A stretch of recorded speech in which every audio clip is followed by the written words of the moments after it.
Terima kasih Anda sudah menonton video ini, dan terima kasih pula untuk dukungan subscribe dari Anda. Assalamualaikum warahmatullahi wabarakatuh. Sahabat, Sunan Kudus merupakan salah satu wali songo penyebar agama Islam di Jawa, khususnya Jawa Tengah. Sunan Kudus memiliki nama Ja'far Shadiq, putra Raden Usman Haji yang bergelar Sunan Ngudung di Cipang Panolan, sebelah utara Blora. Selain belajar agama kepada ayahnya, Ja'far Shadiq juga belajar kepada beberapa ulama terkenal, di antaranya kepada Kiai Tilengsing, Ki Ageng Ngerang, dan Sunan Ampel. Setelah menimba ilmu agama dari Kiai Tilengsing, Raden Ja'far Shadiq mewarisi ketekunan dan kedisiplinan dalam mengejar atau mencapai cita-cita. Selanjutnya, Raden Ja'far Shadiq juga berguru kepada Sunan Ampel di Surabaya selama beberapa tahun. Dikutip dari Takwil Santri, perjuangan Sunan Kudus dalam menyebarkan agama Islam tidak berbeda dengan para wali lainnya, yakni senantiasa dipakai jalan kebijaksanaan. Dengan siasat dan taktik yang demikian itu, rakyat dapat diajak memeluk agama Islam. Di Kudus pada waktu itu penduduknya masih banyak yang belum beriman. Untuk mengajak mereka masuk Islam tentu bukan pekerjaan mudah. Terlebih mereka yang masih memeluk kepercayaan lama dan memegang teguh adat istiadat lama.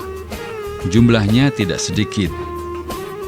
Di dalam masyarakat seperti itulah Ja'far Shadiq harus berjuang menegakkan agama. Pada suatu hari Sunan Kudus atau Ja'far Shadiq membeli seekor sapi. Sapi tersebut berasal dari India, dibawa para pedagang asing dari kapal besar. Sapi itu ditambatkan di halaman rumah Sunan Kudus. Rakyat Kudus yang kebanyakan beragama Hindu itu tergerak hatinya, ingin tahu apa yang akan dilakukan Sunan Kudus terhadap sapi itu. Sapi dalam pandangan Hindu adalah hewan suci yang menjadi kendaraan para dewa.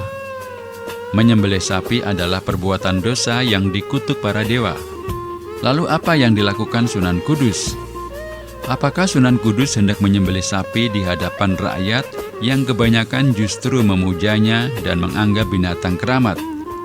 Itu berarti Sunan Kudus melukai hati rakyatnya sendiri. Dalam tempo singkat, halaman rumah Sunan Kudus dibanjiri rakyat, baik yang beragama Islam maupun Hindu.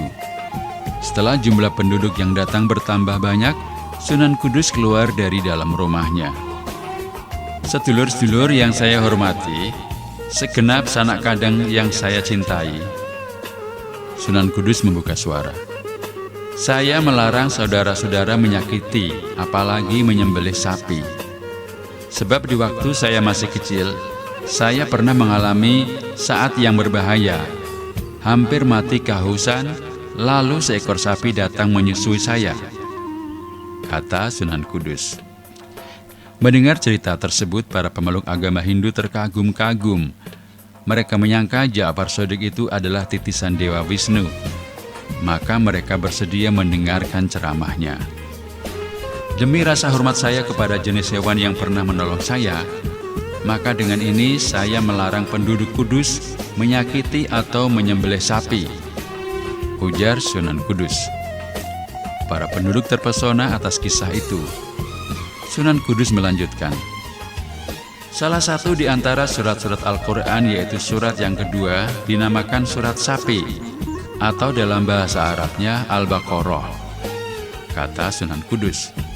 Masyarakat semakin tertarik. Mereka harus sering-sering datang mendengarkan keterangan Sunan Kudus.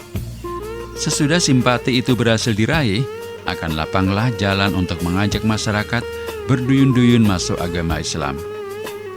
Seperti diketahui, rakyat Jawa banyak melakukan adat istiadat yang aneh, yang kadangkala bertentangan dengan ajaran Islam.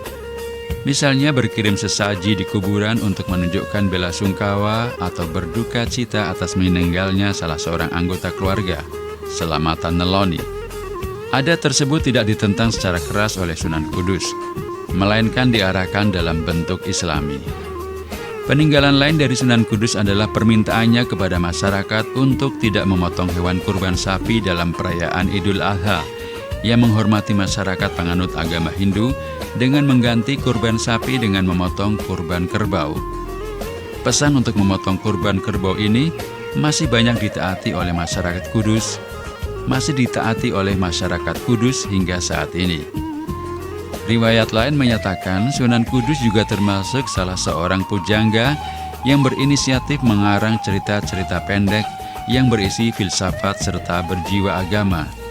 Di antara buah ciptaannya yang terkenal ialah Gendeng Mas Kumambang dan Micil.